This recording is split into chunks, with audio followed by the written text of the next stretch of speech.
amamos a Dios y guardamos sus mandamientos. Pues este es el amor de Dios, el amor a Dios, que guardemos sus mandamientos. Y sus mandamientos no son gravosos, porque todo lo que es nacido de Dios vence al mundo. Y esta es la victoria que ha vencido al mundo, nuestra fe. ¿Quién es el que vence al mundo sino el que cree que Jesús, el Hijo de Dios? Amén. Gloria al Señor Jesucristo. Gracias al Señor por esa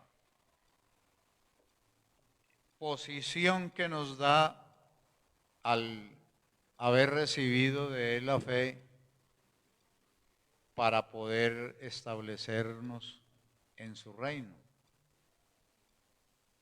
En la enseñanza de ahora 8 días estábamos hablando del escudo de la fe.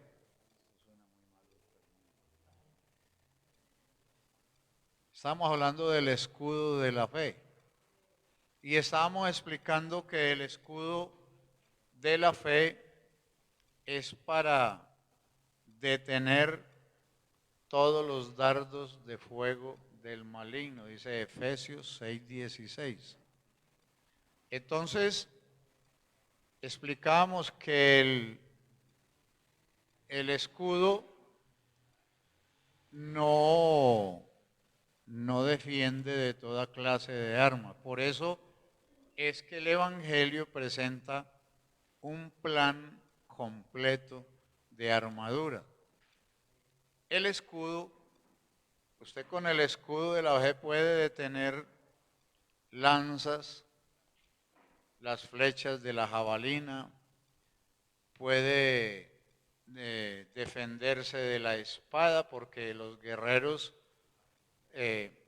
cuando les lanzaban el golpe con la espada, ellos ponían el escudo. Y el escudo recibía todos esos golpes. Pero el golpe en la batalla que llegaba por la espalda, por ejemplo, muchas veces uno ve en la historia, por ejemplo, de todas esas guerras, mataban a las personas con una lanza por la espalda. Venía el enemigo por detrás y veía al otro de espaldas y llegaba y le clavaba la espada por la espalda. Entonces ellos se inventaron una cosa que leemos en Primera de Tesalonicenses 5:8, que donde el apóstol Pablo está hablando de esa armadura que se llama la coraza de la fe. Usted va a observar que la coraza tiene otro fin y protege a la persona de otra situación en el estado de guerra. Esa armadura protege el pecho, o sea, de frente, y protege la espalda. Ellos se ponían exactamente esto, que iba desde el cuello hasta la cintura. Y entonces la Biblia habla 2 veces, en Efesios 6:14, vuelve el apóstol a hacer mención de ello. Y en el pasaje otro que cité, habla acerca de la coraza de la fe. Porque lo que vence al enemigo, ustedes acabaron de leer, lo que vence al enemigo es nuestra fe, pero no la fe que el mundo tiene, porque eso no es fe. Sea positivo, le dice la señora anciana de allí a la otra que pasó. No, mi hija, tenga fe que eso no funciona así. Y el mundo está sometido porque el estado que la Biblia presenta del ser humano en el mundo, de dos maneras lo presenta.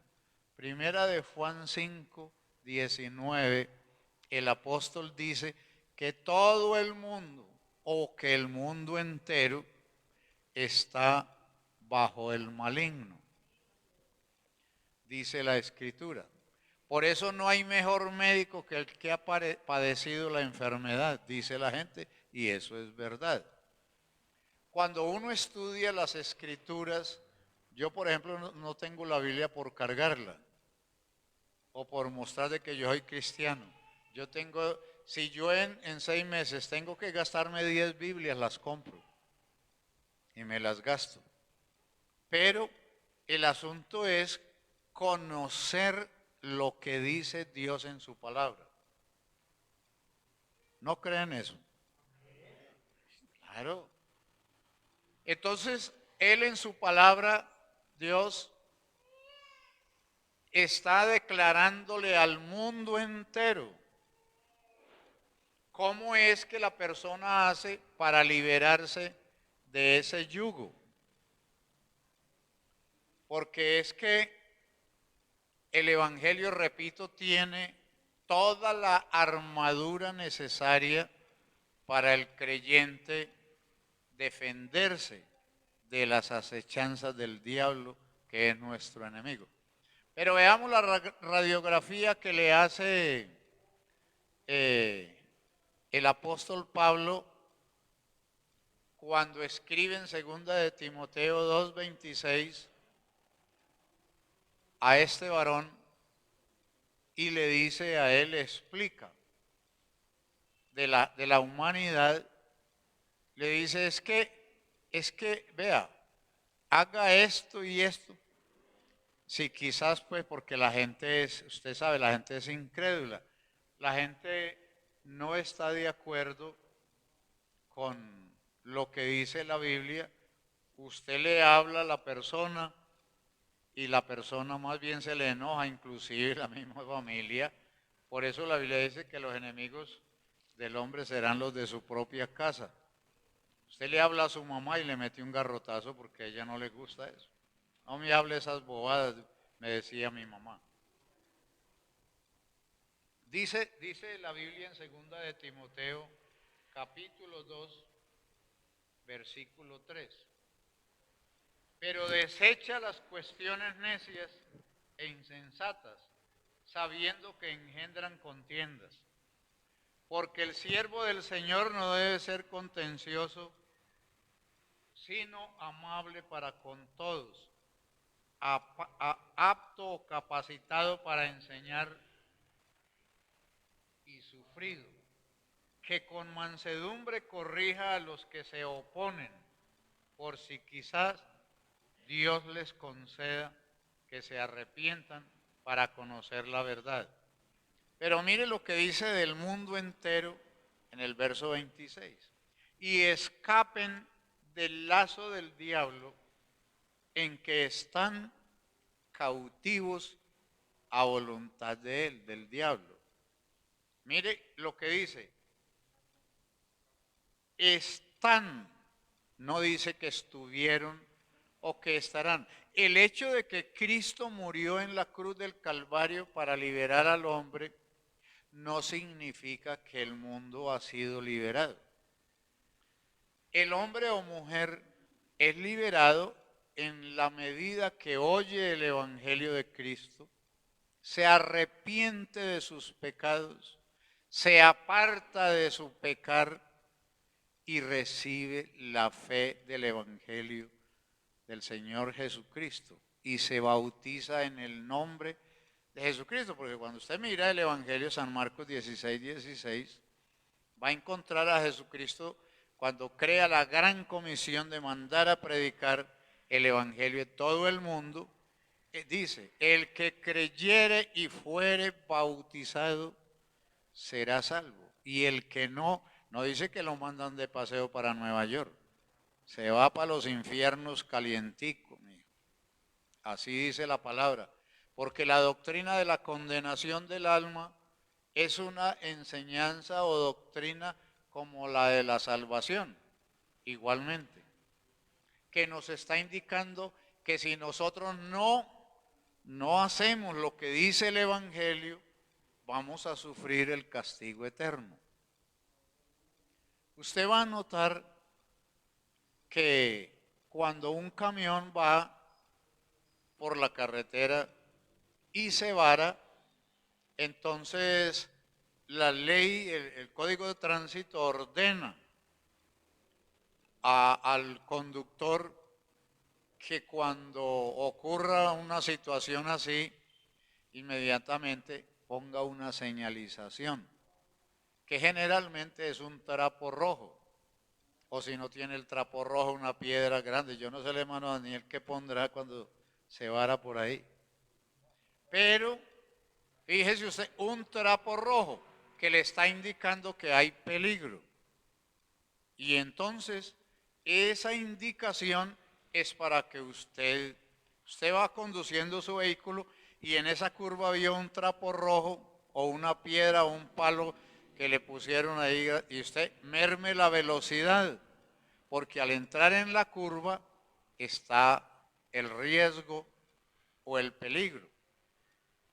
Eso es lo que el Espíritu Santo de Dios hace con la exposición e inspiración de la palabra de Dios en la vida de cada hombre o mujer que cree en el Señor Jesucristo, advirtiéndole y señalándole el peligro, el alto riesgo. Y generalmente, pues es el alma nuestra la que está ahí en riesgo o en juego.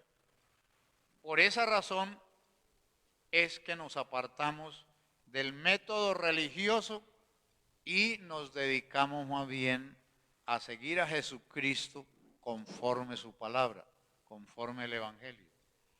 Entonces él está diciendo que el mundo entero está, como dicen, bajo el maligno. ¿Y eso qué significa? Estar sometido al diablo. Es que una persona, todo ser humano, la Biblia dice, a ver, hablemos un poco de él. Los profetas le enseñaron al pueblo mucho acerca de Satanás, mucho. Los apóstoles hicieron lo mismo. Pero nosotros vamos como pegaditos de las ramas, chupando las uvitas que tiene ese racimo que usted ve, y suavecito. Pero realmente no sabemos cómo manejar, ni siquiera sabemos cuál es la armadura que nos fue dado para nosotros dejar. Por eso hay creyentes que tienen una boca miedosa, peor que cuando antes de llegar al bautismo, antes de llegar a la iglesia. Son inmundos, de labios inmundos, vulgares. Son una vergüenza porque hacen quedar mal la iglesia y el evangelio del Señor Jesucristo. Y los hay, yo conozco eso, porque no toda la gente que asiste a la iglesia y que se bautizan son fieles a Dios.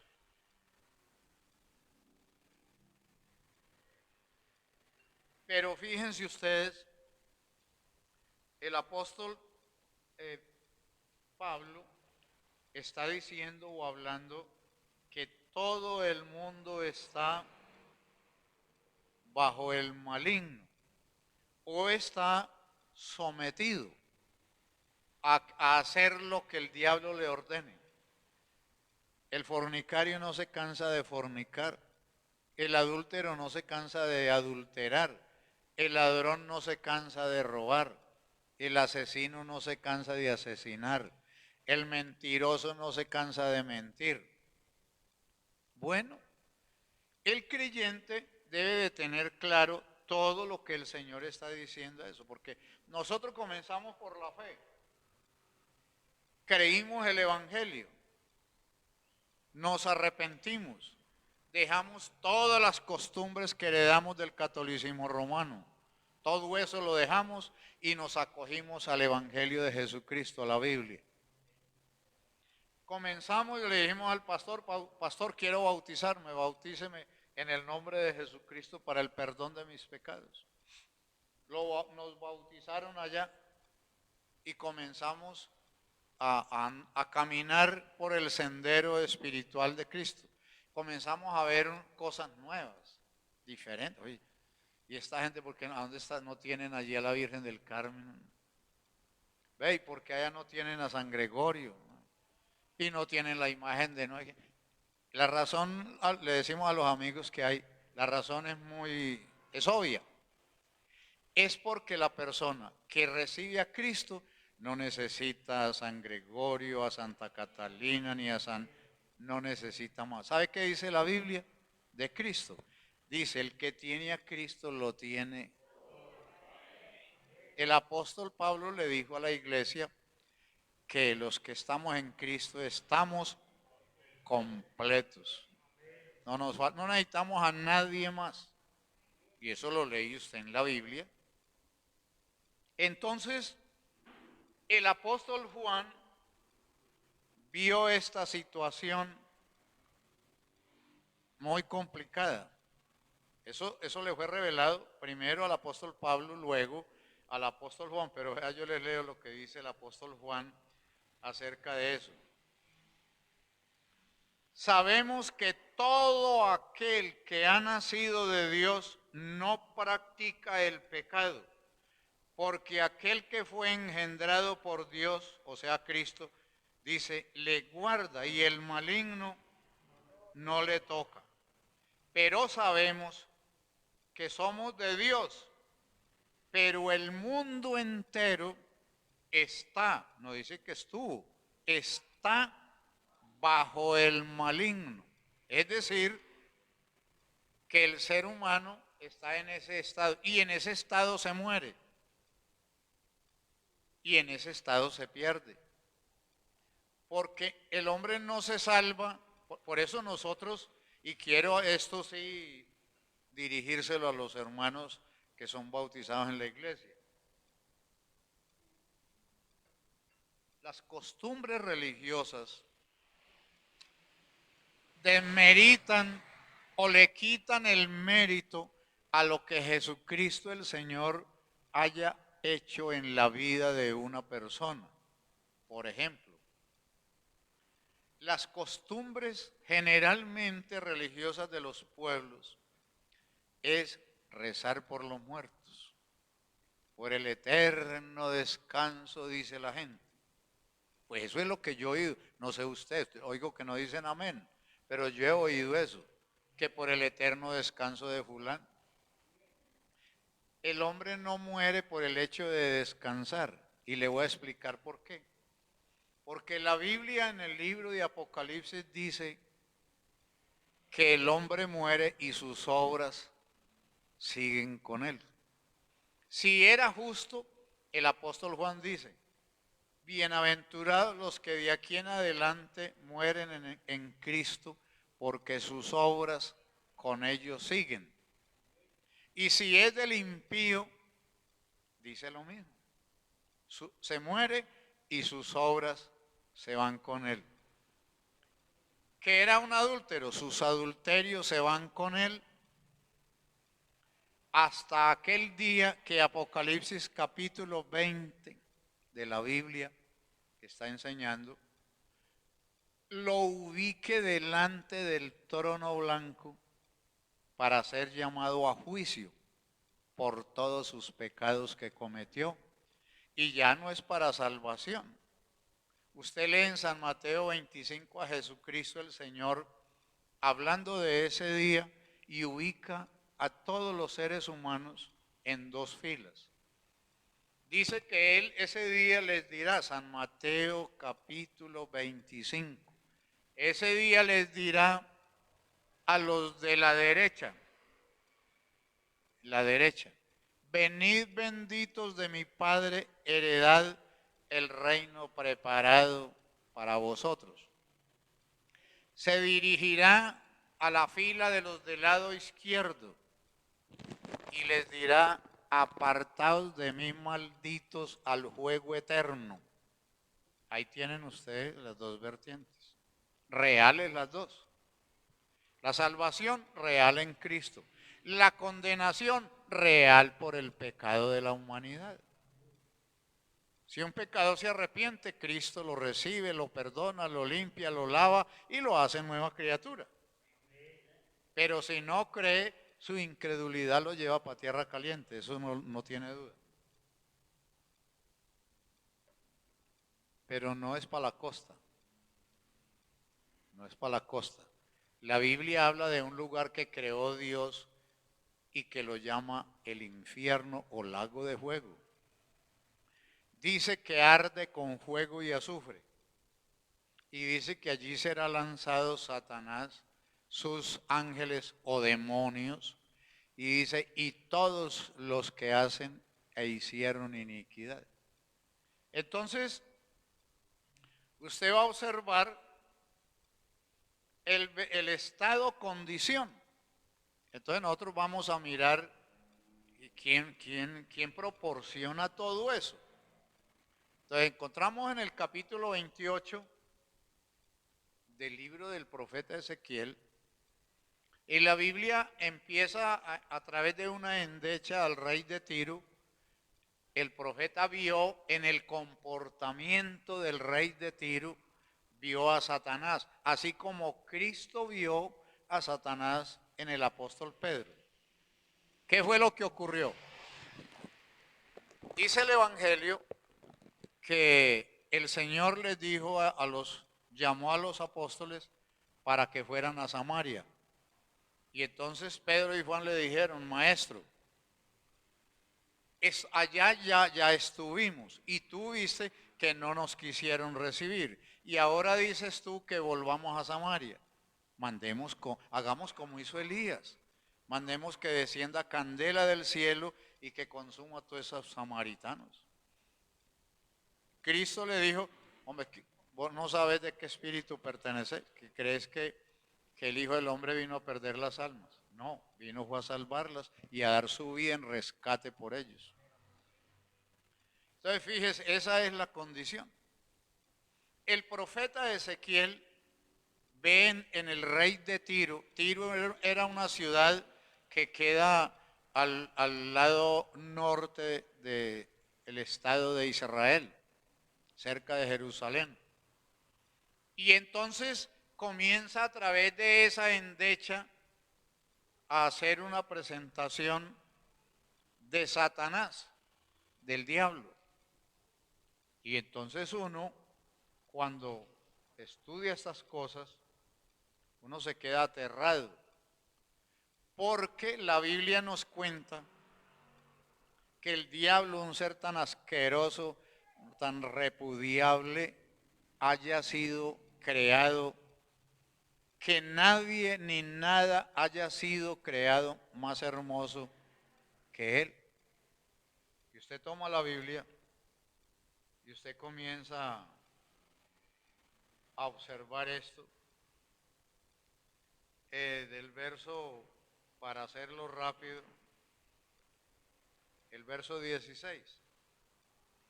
A causa de la multitud de tus contrataciones, fuiste lleno de iniquidad y pecaste, por lo que yo te eché del monte de Dios y te arrojé de entre las piedras de fuego, oh querubín protector. Se enalteció tu corazón a causa de tu hermosura, corrompiste tu sabiduría a causa de tu esplendor. Yo te arrojaré por tierra, delante de los reyes te pondré para que miren en ti. Con la multitud de tus maldades y con la iniquidad de tus contrataciones profanaste tu santuario. Yo pues saqué fuego en medio de ti, el cual te consumió, y te puse en ceniza sobre la tierra a los ojos de todos los que te miran. Pero usted va a observar aquí en el principio lo que le está diciendo. Y miremos así rápido el verso 3. He aquí que tú eres más sabio que Daniel. Oye, pues no está hablando del hermano Daniel Barranco, del profeta. No hay secreto que te sea oculto, dice el texto. Con tu sabiduría y con tu prudencia has acumulado riquezas y has adquirido oro, plata y plata en tus tesoros. Con la grandeza de tu sabiduría en tus contrataciones has multiplicado tus riquezas y a causa de tus riquezas se ha enaltecido tu corazón. Por tanto, así ha dicho Jehová el Señor, por cuanto pusiste tu corazón como corazón de Dios. Por tanto, he aquí yo traigo sobre ti extranjeros fuertes, y comienza a hablarle pues del juicio. Verso 12, hijo de hombre, levanta endechas sobre el rey de Tiro y dile, así ha dicho Jehová el Señor, tú eras el sello de la perfección, no el rey de Tiro, sino el personaje que por causa del comportamiento de este rey, el profeta espiritualmente está viendo.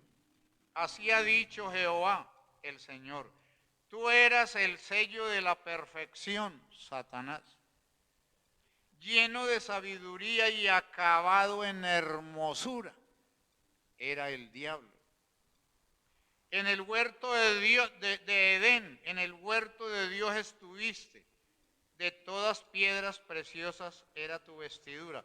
Esto es una cosa salida de lo que es la belleza. De pronto ustedes no saben qué es eso, pero yo los inquieto para que lo averigüen. La Biblia habla y en el mundo se estudia lo que constituía la perfección de la belleza, hablando de 12 tipos de piedras preciosas. La vestidura de este arcángel, que él tenía una jerarquía pues allá, entonces en el Edén ya había sido, cuando la Biblia comienza a hablar del Edén, ya él estuvo allá, porque acuérdense que la Biblia dice en Génesis que él en capítulo 2 estuvo cuando fue a tentar a Adán y a Eva. Claro, él estuvo allá. En el huerto de Dios estuviste, de toda piedra preciosa era tu vestidura. Eso es una locura de belleza. Dice de cornerina, de topacio, jaspe, crisólito, berilo, ónice, zafiro, carbunclo, esmeralda, oro, dice él, y los primores de tus tamboriles. Antes que el hermano Daniel comprara esa batería, ya el diablo la había usado por allá el día de su creación. Esos tambores, todas las cosas que tenían acá, todo eso. Y sigue diciendo, estos instrumentos pues, tamboriles y flautas estuvieron todos preparados en el día que fue creado Satanás. Es una locura de belleza. No hay nada tan más hermoso que lo que fue este ángel protector que dice la Escritura. Ese personaje que le fue mostrado al profeta Ezequiel, se lo mostró Dios al profeta Isaías desde otra perspectiva diferente, ya en el trato o conducta con nosotros, los seres humanos. Y vea lo que dice en el capítulo 14. Usted va a notar lo que Dios le mostró a Isaías respecto a Satanás. Vamos a observar. Dice el versículo 12. Aquí está hablando del momento del juicio en el cielo, cuando Dios lo despoja de allá. ¿Cómo caíste del cielo, oh lucero, hijo de la mañana? También ese nombre era para él. ¿Cómo caíste del cielo, oh lucero, hijo de la mañana? Cortado fuiste por tierra, tú que debilitabas a las naciones. Y no se trata de que el profeta estaba hablando con un negro con cola y cuernos. Eso que usted creyó que se comió el cuento de la religión. No. Él estaba hablando con otro rey, porque el comportamiento de este rey era soberbio, era exactamente así. Tú debilitabas a las naciones, estamos hablando del rey de Babilonia. ¿Tú qué decías en tu corazón? Subiré al cielo, en lo alto, junto a las estrellas de Dios, levantaré mi trono y en el monte del testimonio me sentaré a los lados del norte. Sobre las alturas de las nubes subiré y seré semejante al Altísimo. Mire, esto se lo muestra Dios al profeta Isaías. Mas tú derribado eres hasta el Seol, a los lados del abismo. Se inclinarán hacia ti los que te ven. Bueno, y ya sigue hablando del hombre como, del rey como hombre, como persona. Pero usted lee más atrasito y va a encontrar hechos o algunos manifestaciones del diablo en el comportamiento con el ser humano. Y dice, pusiste el mundo como un desierto, asolaste las ciudades y a sus presos nunca abrió la cárcel, nunca. Ese es el estado. El hecho de que Cristo murió en la cruz del Calvario para salvar la humanidad, la religión dijo que todo el mundo es hijo de Dios, porque el diablo es mentiroso y padre de mentira. Está escrito en San Juan capítulo 10. Jesucristo así lo hace saber. Entonces, si Juan el apóstol dice que el mundo entero está bajo el maligno, y Pablo le dice a Timoteo que el mundo entero está bajo la esclavitud del diablo, es un estado aterrador y no significa entonces que porque el Cordero de Dios murió allá, entonces ya la gente se libró del pecado, de la esclavitud del diablo. No, señor, ¿y por qué no? El diablo estableció 4 batallones donde planea lo que él quería hacer con el hombre. Todo. Todos los días se inventa pecados, cosas raras, conductas feas en el ser humano, repudiables. Pero allá eso nosotros sabemos, no necesitamos hablar mucho. Pero el problema es en la iglesia del Señor. Porque la escritura, en los términos de San Lucas 22, 31 y 32, ustedes van a notar que por ese motivo, primero, Dios decidió sacar la iglesia del mundo.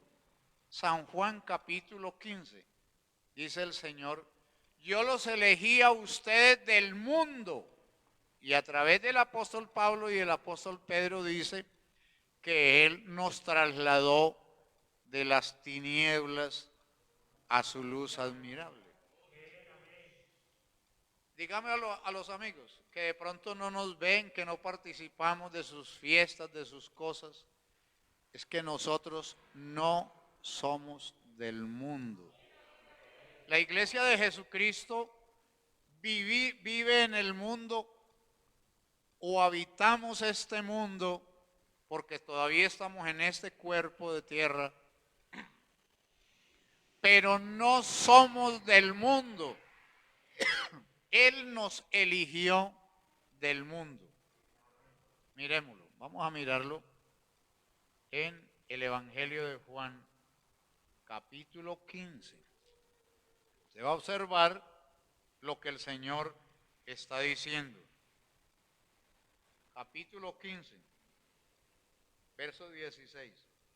No me elegisteis vosotros a mí, sino que yo os elegí a vosotros y os he puesto para que vayáis y llevéis fruto y vuestro fruto permanezca, dice el Señor, para que todo lo que pidiereis al Padre en mi nombre, Él os lo dé. Dice el verso 18, si el mundo os aborrece, sabed que a mí me han aborrecido antes que a vosotros. Y entonces el 19 explica, si fuerais del mundo, el mundo los amaría a ustedes. Claro. Entonces dice, pero porque no sois del mundo, antes yo os elegí del mundo, por eso el mundo os aborrece. Entonces, no sé por qué hay mujeres bautizadas en la iglesia que quieren vivir mundanamente, como las mujeres mundanas, o cómo hace un creyente para vivir mundanamente si el Señor lo sacó del mundo y lo ubicó en su reino, en su iglesia. ¿Cómo hace esa persona para ser malapaga, tramposo, embustero, engañador o no sé qué? Bueno, tantas cosas que... O para vivir en fornicación por ahí con mujeres que no son sus esposas. Es feo, vergonzoso, es horroroso que un hombre cristiano esté caminando con una mujer que no es su esposa legítimamente. Es vergonzoso, repudiable, rechazable desde todo punto de vista. Es decir, que la Biblia nos aterroriza con todas esas instrucciones, pero que esa es la gran realidad. Gloria al Señor. Él es una alabanza al Cordero de Dios. Entonces, por eso, hermanos, es que es la conducta del cristiano, del hombre cristiano, salvado y redimido, debe de ser con el testimonio que dice Cristo. Porque la Biblia habla de que al diablo nosotros lo vencemos guardando los mandamientos de Dios, dice, y guardando el testimonio de Jesucristo. Eso está escrito en el capítulo 12 de Apocalipsis. Y eso es así. Entonces, al cristiano, dije, debido a esa situación, lo que les vengo mostrando en la Biblia, Dios decidió sacar al creyente del mundo. Y en el momento que Él, el Señor, nos dio esa calificación de especial tesoro de Él, entonces nos puso en alto, como Efesios 2 y el Salmo 91, 14 lo enseñan. Nos ha puesto, nos ha ubicado en lugares altos, precisamente porque para Él somos algo muy valioso. Pues la Biblia,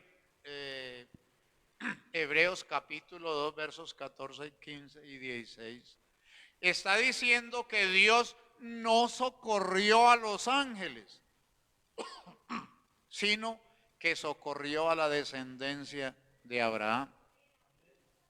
Los ángeles cayeron en el pecado, incluyendo a Satanás. Y Dios, a él no se le dio nada de eso. Lo expulsó, vinieron a la tierra donde estaba el hombre y nos mandó pues esa papayita para acá, imagínense. Un vecino muy repudiable, es que es una asquerosidad. Mentiroso, padre de mentira. Todos los días está inventando maldad, esclavizando más al hombre, viejo, joven, mujer o hombre. A las mujeres las cogió y las convirtió en otra cosa. Ya las mujeres se casan una con otra y los hombres se casan. Puso el mundo como un desierto, asoló las ciudades y a sus encarcelados nunca les abrió la cárcel. El que la abrió fue Cristo. Y por eso es que él dice en San Juan 10, yo soy la puerta y el que por mí entra será salvo. Por Dios, eso es muy claro. De tal manera, mis hermanos y amigos, que entonces debido a eso, todavía falta media hora, yo creí que ya había acabado. Pero fíjense ustedes que debido a eso, entonces nos enseña en una segunda parte, pero respecto al mismo tema. Y es que cada hombre cristiano y cada mujer cristiana, él nos somete a una disciplina. La carta a los Hebreos, por el capítulo 10, 12, está explicando todo aquel a quien el Señor toma como hijo, lo disciplina. Yo estaba observando en los medios que yo manejo para informarme mundialmente de las cosas, y estaba mirando lo siguiente, y en esto se van ustedes a aprender un detalle. Todos los deportes, todas las profesiones, todo esto necesita previamente un ejercicio, una capacitación. Y usted va a ver los futbolistas se viven quejando de las prácticas tan difíciles, tan duras. Los boxeadores, ese trabajo en lo que son las artes marciales, el trabajo es bastante duro. Uno todo el día o medio día o no sé cuántas horas colgado de una palanca, saltando como el mico, subiendo y bajando, pues el cuerpo, imagínese usted cómo sufre. Así es la práctica en todo. El militar le toca muy difícil. Nosotros metimos al hijo a estudiar el bachillerato en un colegio militar, y cada X tiempo se iban por allá, a los lados de los llanos de San Pedro, de los Milagros, por allá por ese sector de Bello, a esas prácticas, y era horrible.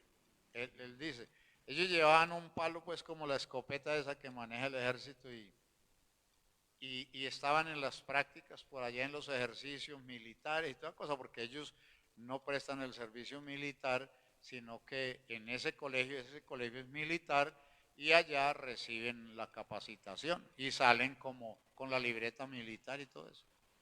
Entonces, viendo lo que dice Pablo, que a la verdad en el estadio todos corren por un premio. Por un premio. No es que a todos los integrantes del equipo les van a dar un premio cada uno, aunque hoy, después de tantos siglos, se dieron cuenta que el que pierde le deben de dar un premio de consolación. Hay ciclistas, por ejemplo, otro entrenamiento muy pesado. Eso va uno con la lengua en el bolsillo en una subida de esas y ya que no puede más. Entonces, es una cosa muy dura en todo tipo de... Entonces el apóstol Pablo dice que aquella persona, le dice a Timoteo, que ha sido tomada por el Señor como soldado, dice, de todo se abstiene, hablando del entrenamiento. Entonces, ¿por qué un creyente tiene una lengua después de ser creyente viperina? ¿Por qué? Sencillamente a esa persona le hace falta el ejercicio espiritual, el ejercicio de su nueva vida cristiana. Vamos a poner este ejemplo. Una persona, un campeón a nivel mundial, eso estamos hablando de una cosa muy grande, terrenalmente hablando, y le dicen que le ofrecen tanto dinero para defender su corona frente a fulano de tal. Vamos, llegamos al hermano Daniel, que él es más cancán. Y entonces, listo. Y cada uno se va a hacer sus entrenamientos por separado. El aspirante a ese título se va por allá y a entrenar duro porque quiere ser campeón mundial. Y el campeón se va a hacer sus entrenamientos aparte. Porque viene un día y una hora en la que él tiene que presentarse a defender su título. Los cristianos nos ejercitamos para el buen ejercicio y conocimiento del bien y del mal. Porque, hermanos, les repito, la religiosidad no sirve para nada. Eso es un engaño enorme, mentiroso. La persona cree que porque es pentecostal y que ya el Señor dice que le tiene allá, falso, de plena falsedad.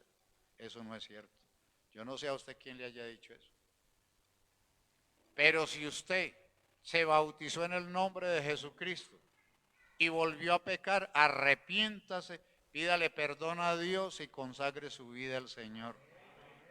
Eso es lo que la Biblia nos recomienda a todos. De tal manera que el ejercicio, el apóstol Pablo puso a los líderes deportistas en un problema. A los físicos, culturistas y a todos los líderes de ese tema. Porque él dice, el ejercicio corporal para nada aprovecha. Eso dice él. La hermana dice amén, no sé si ella entenderá ese problema, porque en estico el hermano Daniel no está de acuerdo con eso. Pero el apóstol Pablo sí dice eso. El ejercicio corporal, esta otra versión de la Biblia dice, para poco es provechoso. La otra, la 1909 dice, para nada aprovecha.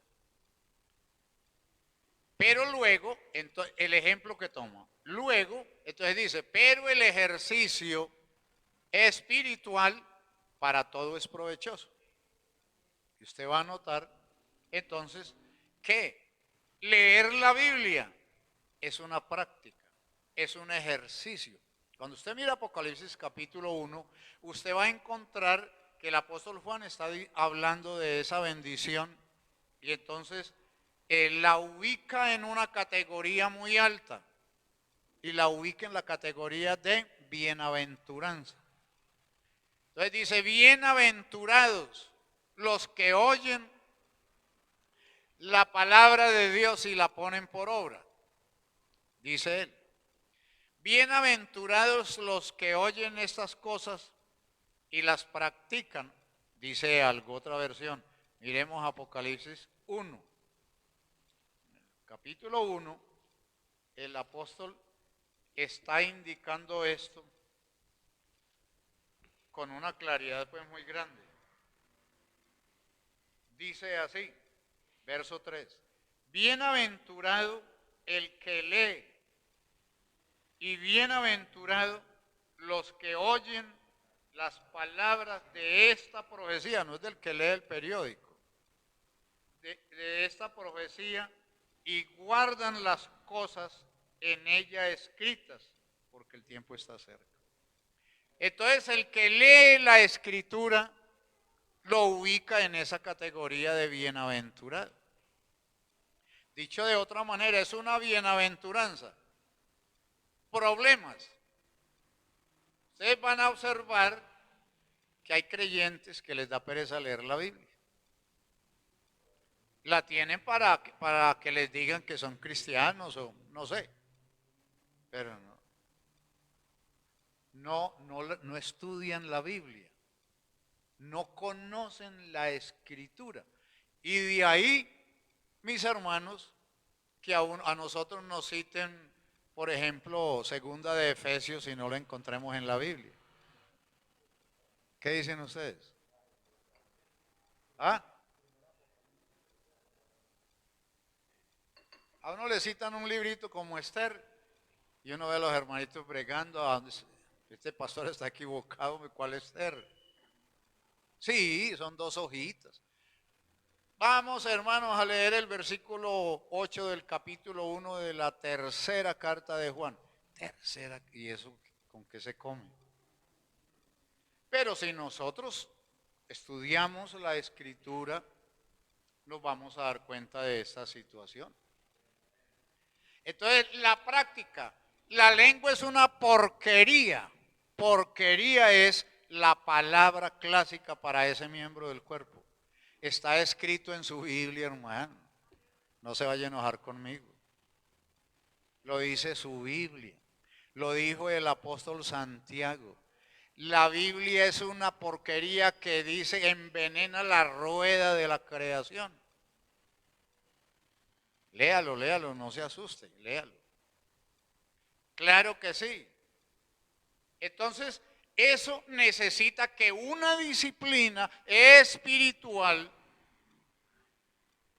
tome nuestro miembro de la lengua y que comience a hacer ese ejercicio para nosotros no dejarnos llevar de ese miembro que hinche o llena toda la creación, la envenena.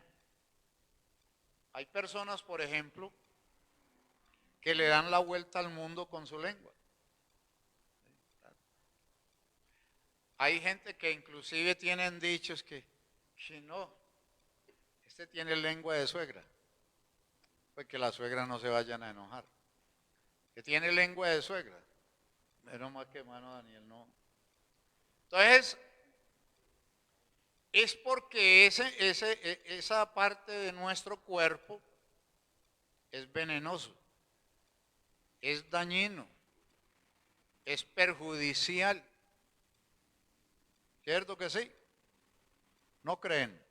Léalo en su Biblia y verá. Léalo. Por eso vuelvo y los llamo al conocimiento de la Biblia. Y ese es un ejemplo que les voy a dejar aquí, que deben de recordarlo siempre. Vuélvanse a la Biblia. Vuélvanse a... Eso creo que fue mis primeros mensajes cuando llegamos acá. Entonces en ella nosotros encontramos el ejercicio. Bueno, usted se pone a hacer flexiones tipo militar y se pone boca abajo y empieza a bajar el pecho al piso y a subir y a bajar y llega a un punto que no puede más. Se cae. Está jugado en sudor. No aguanta más. Pero eso le va dando, cuando usted comenzó a hacer ese ejercicio, usted era más tieso que esa columna y no podía entrar en el baño porque ese brazo lo tenía como un palo. Y cuando usted termina esos ejercicios, sus brazos funcionan normalmente, normalmente. Sus piernas funcionan normalmente. Gracias al ejercicio corporal que usted hizo. Entonces la Biblia hace la presentación del ejercicio espiritual y lo compara con el ejercicio físico del cuerpo de nosotros. Si usted muchas veces, ay, es que no puedo hacer así porque me duele por aquí. Claro, póngase todo el día a hacer esa operación y por la tarde a usted ya se le desaparece ese dolor. Claro. Usted se pone a cogerse las dos manos atrás y no le da. Los brazos no le llegan, ya está tieso. No. ¿Ah? Estoy diciendo la verdad. No le llega. Haga ejercicio a su cuerpo y todas estas bisagras despegan. Y ya usted funciona sus brazos bien, atrás las puede cruzar, en fin, muchos ejercicios que hay para eso. Y el cuerpo se va manteniendo bien. Entonces, el ejercicio espiritual para el alma tiene un comportamiento similar. Pero para ello es necesario conocer los mecanismos que la Biblia nos da. ¿Por qué razón? Si el escudo era una cosa así redonda y aquí atrás con qué cogerla, pues yo me voy a cansar con eso. No se cansa uno. ¿Y cuántos kilos pesaba eso? Eso va a pesar mucho hasta el punto que ya no puedo más y lo suelto. Y cuando lo suelto quedo totalmente desprotegido. Dicho de otra manera, como la Biblia nos está hablando del escudo de la fe, quiere decir que usted dejó la fe por allá en la casa cuando se levantó para irse para el trabajo. Y un creyente sin fe, hermano, no.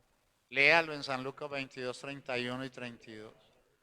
Jesucristo le dice a este creyente llamado Simón Pedro: Simón, el diablo te pidió para zarandearte como a trigo, pero yo he rogado que tu fe, porque nosotros, el enemigo no nos huye por lo que nosotros hacemos. No, él no le huye a eso. Porque ni usted ni yo fuimos los que lo derrotamos a él en la cruz del Calvario o en la tumba. El que derrotó al diablo y sus demonios, todas sus huestes, se llama el Señor Jesucristo. Y por eso el diablo sí le tiene miedo a él. Entonces el Señor, que es el que venció al mundo, está diciendo exactamente eso. No tengan temor, que yo he vencido al mundo. Dicho de otra manera, yo he vencido y ustedes también vencerán. Entonces él le tiene el pavor a Jesucristo. Hermanos, el enemigo es tan cobarde. Lo que pasa es que nosotros los seres humanos somos miserables y vendidos a la sujeción del pecado, como dice Romanos 7. Pero póngale cuidado al detalle. El Señor Jesucristo, según el Evangelio de Marcos, capítulos 2 y 5, Él llega a un lugar donde le dicen que hay un hombre poseído de un demonio horroroso que vive en los sepulcros. Eso es muy común. Aquí vino una mujer de por aquí abajito a decirme que tiene una hija que tiene la casa llena de calaveras, de tierra de muertos y que se mantiene todo tiempo libre, se va para el cementerio y lleva almuerzo y por allá se lo pasa todo el tiempo. Ella anda por todos esos sepulcros, me dijo esa señora. Entonces, la Biblia dice que cuando esos demonios vieron a Jesús, dice que ellos se postraron en tierra. Se postraron en tierra y le dijeron, has venido a destruirnos antes de tiempo, porque ellos, los demonios, van a ser arrojados también al lago de fuego. Todavía no han ido allá, pero ellos van para allá porque fueron encontrados culpables y en consecuencia sufrirán de eterna perdición, no por 8 días. Entonces ustedes van a observar que nosotros necesitamos es ejercitarnos para la vida eterna. Y ese ejercicio lo tenemos que hacer. ¿Se imaginan los hermanitos que asisten al culto por allá cada 8 días, cada mes, de pronto? Pues unos porque no pueden, no tienen la forma de trasladarse, pero la mayoría, el 99%, que sí pueden y no lo hacen, porque no tienen interés. Si yo estoy así tan enfermo de mi cuerpo y comienzo un programa de ejercicios para mi cuerpo, pero resulta que a mí me dijo el educador ese, me dijo, Ricardo, tenés que hacerlo mínimo 2 meses, pero yo solo lo hago una vez. ¿Resuelvo mi problema? No, no lo resuelvo. Y entonces, voy a seguir tieso. Y yo veo personas, ancianos, personas, hombres, mujeres, así en esa condición. No les digo que ni siquiera son capaces de abrazar los 2 brazos en la parte de atrás, porque no les llega. Están más tiesos que esa columna. En el ejercicio espiritual ocurre lo mismo. Un creyente así, llegó el día malo que dice Efesios capítulo 6, llegó el día malo y no soportaron. Y ese término lo usa el apóstol ahí en esa escritura, para que podáis resistir en el día malo. Se lo llevó la corriente, se lo llevó la corriente. ¿Oíste? ¿Y qué le pasó a Julano? Él andaba por ahí con una mujer. Ya. Basta con eso. Ya se sabe qué pasó. Hermanos, y lo que hace la Biblia, la doctrina del Evangelio del Señor Jesús, es ponernos a nosotros al día. No en algunas cosas, sino en todo. ¿Para qué? Para que podamos nosotros recibir la herencia a la cual hemos sido llamados en el Señor Jesucristo. Pónganse de pie, hermanos, vamos a dar gracias al Señor. Vamos a decirle a Él que nos siga ayudando. Pero en esta oración el motivo de que, como es sentados, pero el motivo para estar de pie es que vamos a orar. Esta semana han ocurrido casos como